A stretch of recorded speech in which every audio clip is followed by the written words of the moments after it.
Please do not speak to me like I'm that Spence from 4 years ago. I'm at a higher place. They think they lions and tigers and bears I go hunting put heads on my fireplace. Oh my.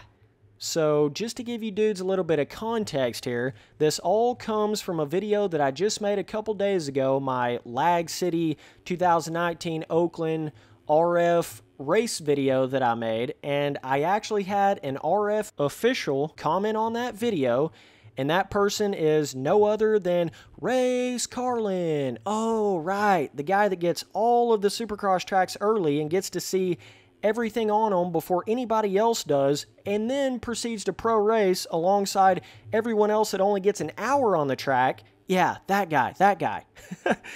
So let me just explain to you guys the mindset of this person first of all, okay?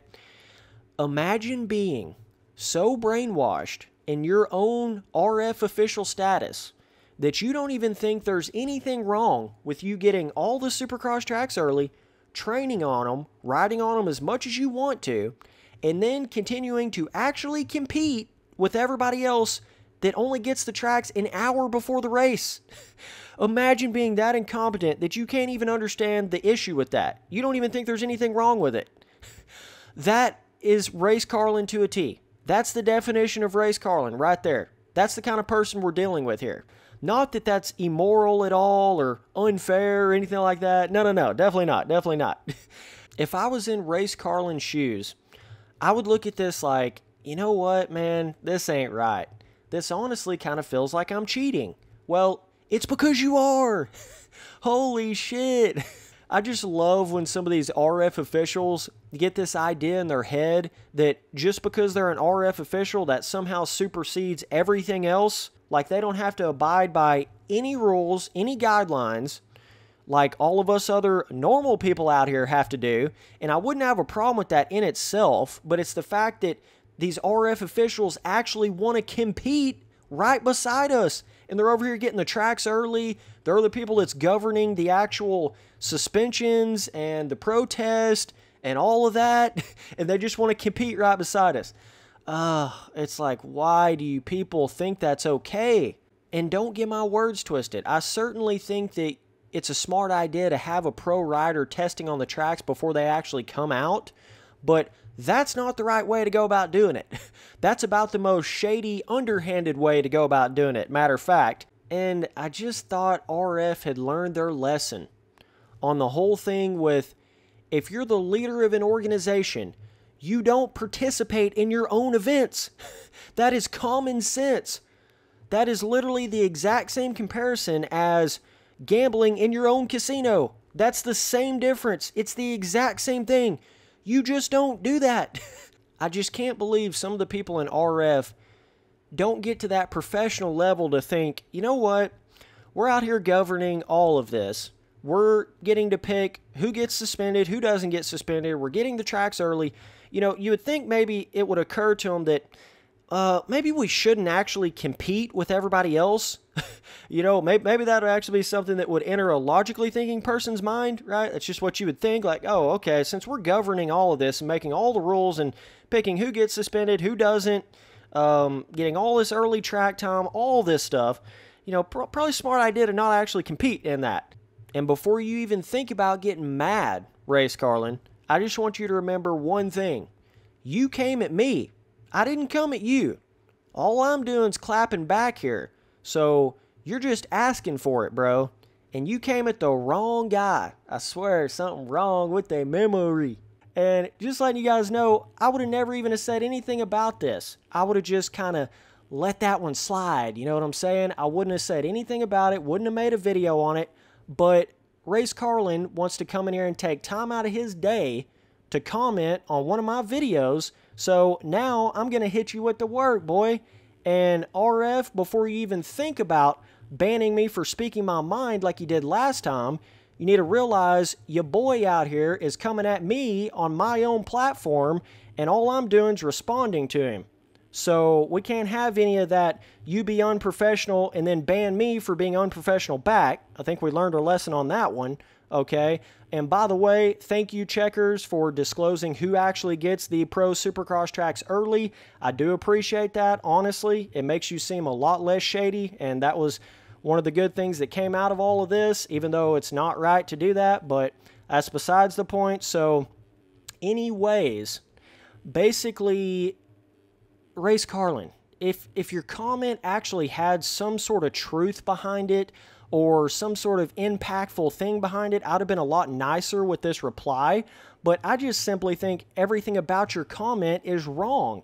I honestly do, and I think you're mad about some of the things that I said that happened with the drama between me and RF 2 years ago, and that's really why you left your comment. You try to kind of disguise it as all this other stuff, but really, that's what made you comment that. So let's just keep it real right now, okay? So I'm going to come through here and pick apart every little piece of your comment, and we'll see where we're at the end of the day here, okay?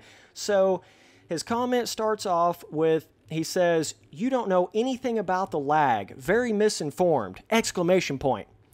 Okay, Race Carlin, you do understand that all of my viewers realize that I'm not some kind of super technician back behind the closed doors and I can just see every little thing that's going on with the lag and I just know everything about it. Like, they understand that I'm somewhat shooting at the hip and taking educated guesses at where the lag is coming from. They understand that. It's not me being misinformed. All I'm doing is telling you what I'm seeing. So that's all I can do, okay? So me going in there and seeing that there was lag, that same exact kind of lag on the Elsinore, one of the Elsinore servers the day before the pro race, that's a fact. I saw it happen. So there's nothing misinformed about that. And the only other thing I said about the lag was it's got to be something on the server side, simply because you can go in there on the 2019 Oakland Supercross track and ride on it offline and you don't get that same kind of lag. It's only online. So all I'm doing is kind of putting, 1 + 1 = 2, just kind of making some guesses out here on what it is. And people understand that. It's not me being misinformed, dude. You're stretching so hard to try to make it seem like, oh, Spencer Turley, he's just misinformed. Don't listen to him. Don't pay attention to him. What you're really trying to do is sweep under the rug that RF basically had a pro race with absolutely damn near unrideable lag on it and didn't fix it and still ran the pro race with it. That's really what you're trying to disguise right now. I mean, if we're talking about who's misinformed, I would say RF is misinformed because they couldn't even figure out what the hell was going on and just kept their pro race going. And that's really that amount of lag. You should have scheduled that pro race for a whole nother date, but you didn't. So you need to be a little bit careful on who's misinformed on what. So he continues to say, also, your incident was definitely not a scandal, ? Talking about basically the biggest drama thing that's ever happened in RF history 2 years ago, as you guys know, on this track right here. Like, really, Race Carlin? Stop bullshitting yourself, dude. What else was it other than a scandal? I mean, seriously, bro. That was the biggest thing that has ever happened drama-wise in RF history and damn near the biggest thing that's ever happened in MX Simulator history. I mean, that was insane how all that went down. But you got your tight-knit little handful of people that's deep in RF, and they just want to act like, oh, that wasn't no big deal. I know you guys really just want to sweep that under the rug and act like that never happened, but people don't forget. That's laser ingrained in everybody's mind what happened 2 years ago on this track right here. People do not forget that, bro. Like, stop trying to act like that was no big deal. Like, what the hell you mean that wasn't a scandal, dude? That was most definitely the biggest thing that's ever happened in RF history as far as, like, some rider going at the organization and calling them out on doing something wrong. But it's just sad that you can't even admit that that was a scandal. I guarantee you Chris Riesenberg, the guy that was actually directly involved, he will admit that that was a scandal and it was crazy as fuck and it was the biggest fucking YouTube clash drama, beef with somebody in RF that's ever happened before. It most definitely was. So it's really just pitiful that you can't even admit that. But, it is understandable, though, because you just want all that to go away because realistically, it's a permanent stain on RF's history, and people can go back and still look at that to this day And now people can actually stand up to RF and hold them accountable for what they did. But before I made all those rant videos, it wasn't really like that. Nobody's voices was getting heard. So RF was in this, like, basically untouchable realm where no one really had an outlet big enough like mine to actually go in there and expose what was going on. I just happened to be the first one that was able to make a video and it get big enough in the community to where it really made an impact. And if it didn't have that big of an impact, then why has RF been 100% professional in every single thing I've seen them do since all that happened? Can you tell me that? I mean, I've not seen a single speckle of unprofessionalism in RF anywhere since all of that went down. So you tell me they didn't change their ways at all? I highly doubt that, Race Carlin. I'm pretty sure they will never, ever talk to somebody like they did me back then after all that happened. So yes, I did accomplish something with all that. And then after all that, RF goes in there and apologizes for being unprofessional. I mean, how much more can it prove my point in all of those old rant videos? They apologized. They realized they were being unprofessional.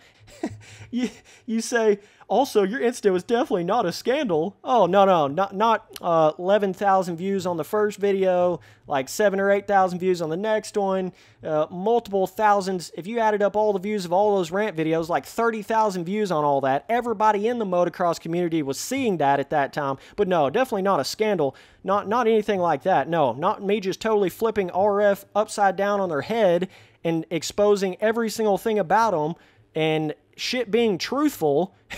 No, not a scandal, dog. No, definitely not a scandal. So he goes on to say, it was pretty cut and dry that you broke the rules and deserved a penalty.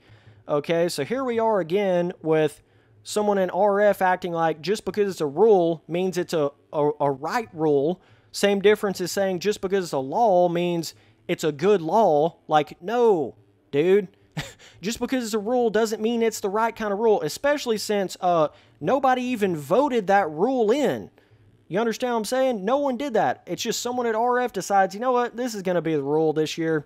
I think this is the right way to do this. And you're just going to tell me that's what we should all just accept like it's the Bible? Come on now, dude.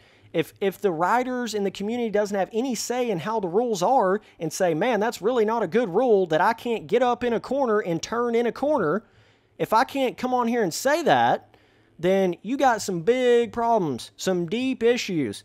And when you actually think about the rule itself, it literally makes no sense. So the rule is if you wreck in a corner and try to pick your bike back up and turn in a corner, if you don't look at your mini-map before you do that and someone runs into you, then you can get suspended for that.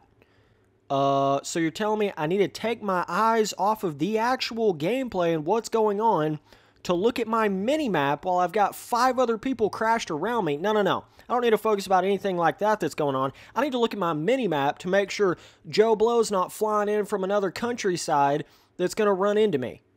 Think about how stupid that rule actually is. If I can't get up from a crash past that inner tough block in a corner where I'm technically in the corner, if I can't get up and turn in the corner, what the fuck is the point of having a corner?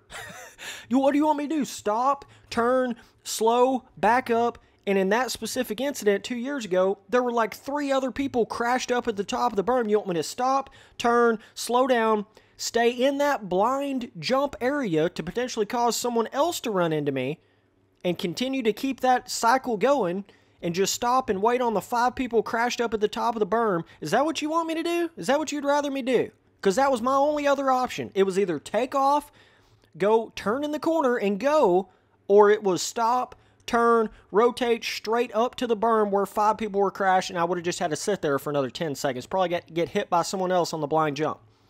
So you see how that particular rule makes no fucking sense. Do not base your rules around the mini-map. I shouldn't have to look at my mini-map, okay? I should be able to fully 100% focus on what is going on during the actual race, in the gameplay, what I'm seeing. I shouldn't have to look at my mini-map and be like, oh shit, that guy's coming right over there. Oh god, I need to slam on my brakes so he doesn't run into me. No, that makes no sense. Now on a straightaway, if I wreck and get up sideways and ride the bike sideways and someone runs into me, then yeah, I can understand that. But not in a fucking corner, because that's what you do in a corner. You turn and you go sideways in a corner. Holy shit. Some of you people that are defending that rule, I don't even understand your brain at all. I don't even understand your logical thinking systems. I mean, you literally have no critical thinking at all if you think that's a good rule. You are so brainwashed into this RF sort of mindset where, oh no, you got to look at your mini-map. Yep, got to look at that mini-map now. No, it's an okay rule because you got to look at that mini-map. That's really what it is, Race Carlin. You're finally to the point now where you've been promoted up into the RF group. So now anything and everything that RF says and does, yeah, Mr. Race Carlin, he's going to be right there. He's going to be the first guy in line. He's going to do whatever they tell him to do. Come on now, dude. You gotta have your own mindset now, because I mean, this is just getting pitiful. It's just obvious what's going on here. It's just sad, man. And going into my video that I'd made just the other day, if we're going that strict on the rules, if someone can't even get up and turn in a corner, and everyone protests people for that, you wouldn't even have any fucking people racing in your pro racing because everyone fucking turns in a corner and they would all be suspended. Thank God there's some people that actually pro race that have a ball sack and don't just instantly want to protest people over nothing. They realize there's actually race incidences. Not Jeremy Henners at all, but at least there's some people like that. Thank you to all you pro racers out there that can just accept your fate in a race and don't want to jump to protest every little thing just because, oh, your race didn't go your way. And then the last thing he says is another misleading and uninformed Turley video! Exclamation point. So basically, this is what it comes down to. It's just easier for Race Carlin to say, nah, Spencer Turley, he's just misinformed. Don't listen to him. Instead of actually going there and specifically talking about each one of the points I made like someone would actually do whenever they're saying something about something you said in your video and making a comment going at you. You know, someone that really had impactful points, they would directly go in there and talk about what I said, but he didn't do that. He just throws this blanketed comment like, you're just misinformed about the lag, Spencer. Yeah, no, you're just misinformed. That wasn't a scandal 2 years ago. Nah, not the biggest thing that's ever happened in RF history on YouTube. Nah, that's not a scandal or anything. Nah, but you're just misinformed, Spencer. Yeah, it's like, really, bro? Really? You're going to do that right now, man? And I'm over here just minding my own business, trying to keep everything peaceful, trying to do my own thing. I mean, and RF was even doing a little bit of bad things at the beginning of the season, like some little things like they didn't have my number right on the RF website. My number was supposed to be 50, and it ended up being 51. So basically, me and another guy have the exact same number on the RF website right now. And I sent them a message about this 4 weeks ago to fix it, and it hasn't been fixed. You know, little stuff like that, I was like, you know what, I'm not going to make a video on that. It's not that big of a deal. I'll just try to not stir up any drama here. We'll just see what happens, see if they fix some of this stuff. And the whole thing with, you know, some of the riders getting early access to the tracks and racing in the pro racing where everyone else only gets 45 minutes, which is a drastic, or an hour, whatever you want to call it, to ride on the track before the pro race. You know, that right there, all of that, I was like, you know what, I'm just not going to make a video on it. I'm not going to do anything. And then lo and behold, Race Carlin comes out here and wants to try to attack me in a comment on my video. It's like, shit, bro, you don't even allow me to be peaceful. You don't even allow me to keep to myself. You got to come on here and act like I'm giving all this misleading information. Dude, you fool. These people realize I'm not some kind of super technical, like behind the scenes on MX Simulator. I know exactly what's going on with the lag, and I'm informing you guys exactly what's happening. They realize that. How do you not understand that? God damn, like, dude, they know I'm just guessing at what it is. Like, I don't really know. They realize that. They know all I'm doing is speaking off of what I'm seeing, and that's it. But no, you want to go in there and act like you're poking your chest out and you're this big dude at RF and, oh, you know everything about what you're talking about. It's pretty typical for people in RF to act like that. Not all of them, but some of them definitely get a big head like that for sure. So it's understandable that you're acting like that, but it's just sad. It really is that I even have to deal with this shit. me trying to be peaceful over here, and then now I got this going on. So either way, RF, get a hold of your boy, all right? I don't want to have to come in here and do this shit again, because I already did it to you once, and we saw how that turned out.